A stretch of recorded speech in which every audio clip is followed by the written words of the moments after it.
Welcome dear students. चर्चा कर रहे थे अपन विविध प्रश्नमाला 9th की, जिसमें 10 क्वेश्चन अपने हो चुके थे। 11वां क्वेश्चन है, उसमें आपको 4 बिंदु दे रखे हैं और ये पूछा है कि बनने वाले चतुर्भुज का प्रकार बताइए। तो आपको क्या करना है, चारों बिंदुओं को ए बी सी डी नाम दे देना है। फिर A B distance, B C distance, C D distance और डी ए डिस्टेंस, ये आपको चारों भुजाएं निकालनी है और दोनों विकर्ण निकालने हैं ए सी और बी डी। ये निकालने के बाद में आप इस नतीजे पर पहुंचेंगे कि ये चतुर्भुज किस प्रकार का है। अगर चारों भुजाएं इक्वल है तो हो सकता है वो एक वर्ग भी हो, एक समचतुर्भुज भी हो, तो वो फिर उसके विकर्णों पर निर्भर करेगा। इस प्रकार से आप आमने सामने की भुजाएं बराबर हैं तो वो एक आयत भी हो सकता है, एक समांतर चतुर्भुज भी हो सकता है, वो भी विकर्णों पर निर्भर करेगा। तो ऐसा एग्जाम्पल आपको मैं पहले करवा चुका हूँ, तो 11वां क्वेश्चन आप खुद ही कर सकते हो। क्वेश्चन नंबर 12 की बात करें अपन, तो क्वेश्चन नंबर 12 में क्या दिए हुए हैं, आपको 5 बिंदु दिए हुए हैं। उन पांचों बिंदुओं के ये कह रहा है कि इन पांचों बिंदुओं को मिलाने से हमें कौन सी आकृति प्राप्त होती है। तो आप अच्छे से जानते हो कि अगर ग्राफ पेपर पर इन पांचों बिंदुओं को अपन उल्लेखित करें, जो कि नॉर्मल क्वेश्चन है, कर सकते हो आप ये। अगर पांचों बिंदुओं को अपन ग्राफ पेपर पर उल्लेखित करें तो अपने को पेंटागन यानी कि एक पंचभुज आकृति प्राप्त होगी। तो वहां पे लिखेंगे अपने को आकृति कौन सी प्राप्त होगी, पंचभुज आकृति। ठीक है, जैसे चतुर्भुज होता है 4 भुजाओं से घिरी बंद आकृति, वैसे पंचभुज होगा 5 भुजाओं से घिरी बंद आकृति। तो आप वहां बता सकते हो। उसका मतलब वहां पर किसी कोई सॉल्यूशन नहीं है, केवल ग्राफ पेपर पर उन पांचों बिंदुओं को शो करना है और आपस में मिला देना है, जिससे पता चलेगा कि अपने को कौन सी आकृति प्राप्त होती है इन बिंदुओं को मिलाने से। तो उसका आंसर होगा पंचभुज। अब देखिए अपन बात करते हैं क्वेश्चन नंबर 13 की। तो क्वेश्चन नंबर 13 में अपने को दिया है कि बिंदु 1, 2 और 6, 7 को मिलाने वाली रेखाखंड को बिंदु 3, 4 किस अनुपात में विभाजित करता है। यानी ये तो हो गया क्या, ए बिंदु, ये हो गया बी बिंदु, इनको मिलाने वाला रेखाखंड हो गया ए बी, इसको बिंदु 3, 4, तो ये हो गया विभाजन बिंदु पी, किस अनुपात में विभाजित करता है। तो यहां पे मैं लिखूंगा, माना कि रेखाखंड इन दोनों बिंदुओं को मिलाने वाला ए व बी को मिलाने वाला ए बी होगा। माना कि रेखाखंड ए बी को बिंदु पी लैम्डा अनुपात 1 में विभाजित करता है। ओके, तो ये हो जाएगा।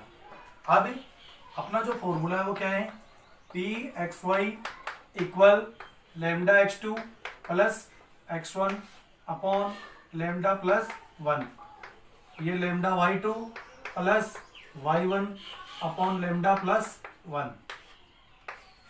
यहाँ p के निर्देशांक अपने को दे रखे हैं 3, 4। लैम्डा इंटू x2 का मान कितना है 6 प्लस x1 का मान है 1 बटे lambda plus 1। Lambda into y2 का मान कितना है 7 प्लस y1 का कितना है 2 अपॉन लैम्डा प्लस 1। तो P34 equal 6 lambda plus 1 upon lambda plus 1, ये 7 lambda plus 2 upon lambda plus 1। ठीक है, अब यहां पर मैंने आपको बताया था, अगर विभाजन बिंदु के भुज और कोटि दोनों ज्ञात तो किसी एक से तुलना करके अपन क्या अनुपात का मान निकाल सकते हैं। तो यहाँ पर चाहे भुज की भुज से करो चाहे कोटि की कोटि से। तो देखिए पी का भुज बराबर 6 lambda plus 1 upon lambda plus 1, real में कितना है पी का भुज 3 equal 6 lambda plus 1 upon lambda plus 1, इसके नीचे अपॉन 1 कर देंगे। अब इसको क्रॉस मल्टीप्लाई करें तो 6 लैम्डा प्लस 1 को 1 से करेंगे तो 6 लैम्डा प्लस 1, यहाँ पर ये 3 है, इन दोनों से मल्टीप्लाई होगा तो 3 को लैम्डा से करेंगे तो 3 लैम्डा प्लस 3 को 1 से करेंगे तो 3। तो यहाँ पर अब ये 6 लैम्डा 3 लैम्डा को इधर ले आए तो माइनस 3 लैम्डा इक्वल 3, 1 को उधर ले जाए तो माइनस का 1। यहाँ 6 लैम्डा में से 3 लैम्डा गया तो क्या बचेगा 3 लैम्डा, और ये 3 में से 1 गया तो क्या बचेगा 2 बचेगा। अब लैम्डा इक्वल कितना हो जाएगा 2 अपॉन 3। अपना जो माना था अनुपात वो क्या था लैम्डा अनुपात 1, यानी 2 अपॉन 3 अनुपात 1। अब देखिए 1 का मतलब क्या होता है, 1 से डिवाइड करना अनुपात का मतलब, तो कोई फर्क नहीं पड़ेगा। फाइनली अपने पास क्या आ जाएगा 2:3, ये हो जाएगा इसका आंसर। अतः ए बी रेखाखंड को जो ये बिंदु P है वो किस अनुपात में विभाजित करेगा, 2:3 में विभाजित करेगा। ठीक है, देखिए अगला क्वेश्चन।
तो देखिए अगला क्वेश्चन, क्वेश्चन नंबर 14। किसी वर्ग के सम्मुख शीर्ष 5 -7 -3 2 है, तो इसकी विकर्ण की लंबाई ज्ञात कीजिए। देखो क्वेश्चन इस तरह से है, ये कोई वर्ग है जिसके शीर्ष है ए बी सी डी, ठीक है। इसके सम्मुख शीर्ष, तो सम्मुख शीर्ष का मतलब जैसे ए और सी या फिर बी और डी, तो ए के शीर्ष है 5 -4 और सी के हैं -3 2।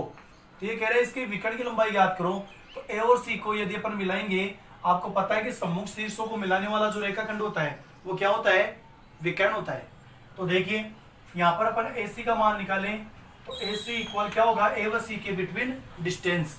तो क्या हो जाएगा फॉर्मूला, x2 - x1 का whole square plus y2 - y1 का होल स्क्वायर का अंडर रूट। ए सी इक्वल x2 का मान देखे अपन, तो ए पहला बिंदु है, सी दूसरा बिंदु, तो x2 का मान कितना है -3 माइनस x1 का मान है 5 इसका होल स्क्वायर प्लस y2 का मान है कितना 2 माइनस y1 का है -4। तो ये माइनस तो सूत्र से, और y1 का मान -4, तो माइनस माइनस ही प्लस हो जाएगा, तो यहाँ +4 आ जाएगा इसका होल स्क्वायर। ए सी इक्वल -3 और -5 कितने हो गए, -8 का होल स्क्वायर प्लस 2 और 4 6 इसका होल स्क्वायर। ए सी इक्वल माइनस का स्क्वायर प्लस 8 का स्क्वायर 64 और 6 का स्क्वायर 36। 64 और 36 कितने होते हैं 100, और आपको पता है अंडर रूट 100 का मान कितना होगा 10। तो यहाँ लिख देंगे अतः विकर्ण की लंबाई, अतः विकर्ण की लंबाई बराबर 10 आंसर। अब देखिए एक रेखाखंड का एक शिरा, एक रेखाखंड है, ये मान लीजिए कोई रेखाखंड है जिसको अपन एक सिरा ए और दूसरा बी, जिसका एक सिरा यानी कि ए अपने को दे रखा है 4 0 और मध्य बिंदु है 4 1। ये इसका मान लीजिए क्या है, मध्य बिंदु P मान लो, ये कितना है 4 1। तो इसका दूसरा सिरा जो है उसके निर्देशांक याद कीजिए। आपको पहले सिरे के निर्देशांक दे दिए, मध्य बिंदु के निर्देशांक दे दिए, दूसरे सिरे के निर्देशांक इसने पूछे हैं। तो दूसरे सिरे के निर्देशांक में क्या मान लेता हूं, एक्स वाई मान लेता हूं। तो यहां पर सबसे पहले मैं क्या लिखूंगा, मानना कि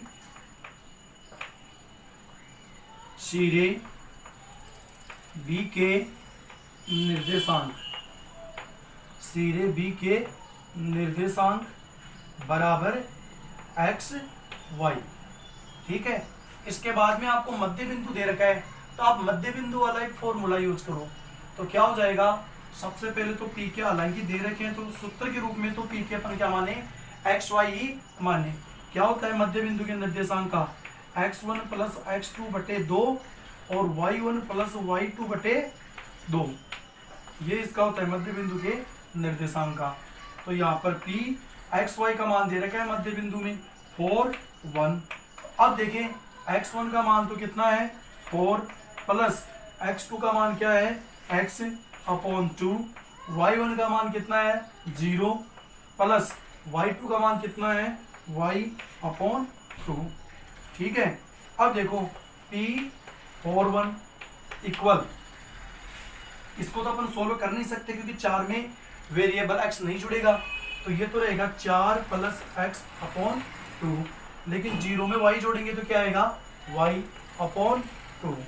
अब यहाँ पर अपन क्या करेंगे, तुलना कर देंगे। सबसे पहले तो p का भुज, तो p का भुज वास्तव में कितना है 4 है, p का भुज वास्तव में कितना है 4 है, दिया हुआ है, लेकिन सूत्र के रूप में क्या है 4 प्लस एक्स अपॉन 2 इक्वल, ये 4 है ही, क्रॉस मल्टीप्लाई करेंगे तो क्या होगा 4 प्लस एक्स को 1 से करेंगे तो क्या आएगा 4 प्लस एक्स ही आएगा, इक्वल 4 को 2 से करेंगे तो कितना आएगा 8 आ जाएगा। ठीक है, अब x बराबर क्या हो जाएगा 8 और 4 उधर जाएगा तो -4 और x बराबर कितना आ जाएगा 4। तो ये तो हमने किसकी, भुज से भुज की तुलना की। अब यदि अपन कोटि की कोटि से तुलना करें तो देखिए p की कोटि यानी कि y का मान वास्तव में कितनी है, p की कोटि वास्तव में 1 है, लेकिन सूत्र के रूप में क्या है, सूत्र के रूप में y अपॉन 2 इक्वल 1 अपॉन 1 कर सकते हैं, तो क्रॉस मल्टीप्लाई करो y एकम y और 2 को 1 से करेंगे तो 2। तो अब देखो अतः b के निर्देशांक, अतः b के निर्देशांक, तो b के निर्देशांक दोस्तों हमने क्या माने थे एक्स वाई, क्या माने थे एक्स वाई। तो x का मान तो कितना आ गया 4 और y का मान कितना आ गया 2, तो ये हो जाएगा इसका आंसर। तो ये था अपना क्वेश्चन नंबर 15। तो ध्यान से इसको देख लीजिए, कोई दिक्कत हो तो कमेंट में बताना। चर्चा करते हैं अपन नेक्स्ट क्वेश्चन की। तो क्वेश्चन नंबर 16 जो नेक्स्ट क्वेश्चन है, बिंदुओं 6 8 और 2 4 को मिलाने वाले रेखाखंड के मध्य बिंदु से बिंदु 1 2 की दूरी ज्ञात कीजिए। इसमें दोस्तों अपने को क्या करना होगा, सबसे पहले ये देखो, ये मान लीजिए a और ये दूसरा सिरा b, तो इसके निर्देशांक है 6 8 और इसके 2 4 और ये मान लीजिए इसका मध्य बिंदु है p। तो सबसे पहले तो अपने को इस मध्य बिंदु के निर्देशांक ज्ञात करने होंगे और फिर इस मध्य बिंदु से ये जो अलग ही बिंदु है इसके अपने को दूरी निकालनी है। इसको मान लीजिए q मान लो, इसके अपने इससे दूरी निकालनी है। तो सबसे पहले तो इसके निर्देशांक मान लेते हैं अपन एक्स वाई। तो मध्य बिंदु के निर्देशांक ज्ञात करने का सूत्र क्या होता है, x1 प्लस x2 बटे 2 और y1 प्लस y2 बटे 2। ठीक है, अब देखिए p एक्स वाई बराबर x1 का मान है 6, x2 का है 2 अपॉन 2, y1 का है 8, y2 का है 4 अपॉन 2। अब देखिए p X Y equal 6 2 8 upon 2, 8 और 4 12 है अपॉन 2। अब देखिए p X Y equal 8 upon 2 हो गया 4 और 12 अपॉन 2 हो गया 6। ठीक है, तो ये अपने पास मध्य बिंदु के निर्देशांक आ गए 4 और 6।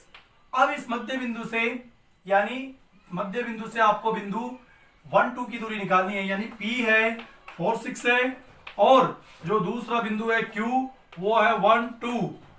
P है 4 6 और V है दूसरा बिंदु Q 1 2, यानी ये जो इसका मध्य बिंदु था P उससे 1 2 बिंदु की जिसको हमने Q नाम दिया है उसकी दूरी अपने को ज्ञात करनी है।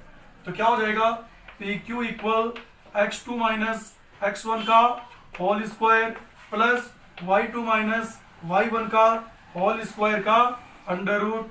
तो PQ इक्वल x2 का मान 1 माइनस x1 का 4 इसका होल स्क्वायर प्लस y2 का 2 माइनस y1 का 6 इसका होल स्क्वायर। आगे अपन देखें तो PQ इक्वल क्या हो जाएगा, 1 माइनस 4 माइनस का 3 इसका whole square plus 2 minus 6 minus का 4 इसका होल स्क्वायर और इसका रूट। PQ इक्वल माइनस का स्क्वायर क्या हो जाएगा दोस्तों, माइनस इंटू माइनस प्लस हो जाएगा और 3 इंटू 3 9 और ये माइनस में इंटू माइनस फिर से प्लस 4 इंटू 4 16।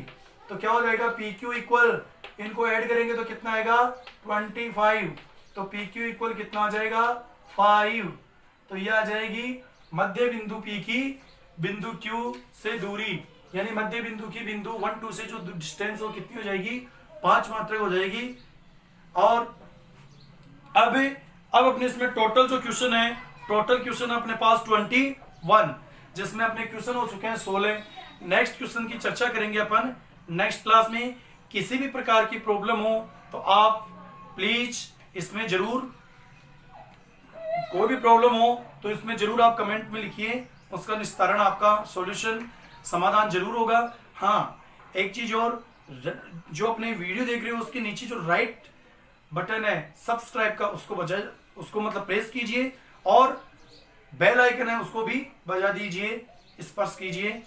और 3 ऑप्शन आते हैं बेल आइकन दबाने के बाद में, तो ऊपर ही ऊपर वाला जो ऑप्शन है ऑल वाला उसको आपको क्लिक करना है। एक बार फिर से आपका पुनः धन्यवाद, मिलते हैं आपसे अगली क्लास में।